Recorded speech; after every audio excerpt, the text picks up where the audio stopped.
Со проектот и од Битола се може, Фондацијата Преда Плюс деновиве ја активираше акцелераторската програма наменета за идните предприемачи, со која поддршка ќе добијат новите стартапи во нивната рана фаза и поттикнување на развојни и иновантни идеи со менторски и тренинг услуги, нивно мрежување и презентација пред идните инвеститори. Аплицирањето, кое е во завршна фаза, треба да покаже колкав е предприемачкиот дух во Битола и Пелагонискиот регион, зашто во претходните години беше во целосна хибернација. Годинава очекуваме после првата сезона и од Битола се може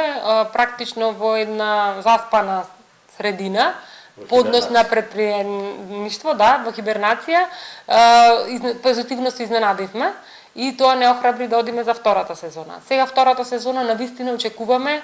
не само по однос на број на апликации да има повеќе од 29, сигурно на кај 50 седиме, меѓутоа имаме и очекување дека идеите ќе бидат уште позрели и поиновативни. Досегашните светски искуства покажуваат дека во успешноста на бизнис идеите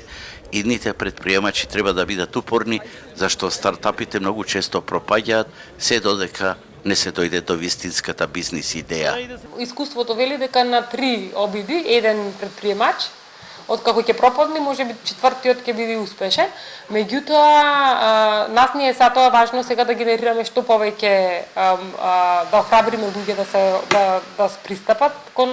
можност за предприемништво, за собствен бизнис и самото тоа имаме поголеми шанси да придонесеме за некои проекти кои ќе бидат поиновативни. Менаџерите нова фондација велат дека тимската работа во буките не е успешна, а повикот ги опфаќа сите сектори во кои се бара иновантна нишка, а според ланското искуство со 29 апликации, апликанти се очекуваат од IT секторот, дигитализација на бизниси, електронска продажба на органски производи, софтверски решенија во организација на бизнисот и така натаму.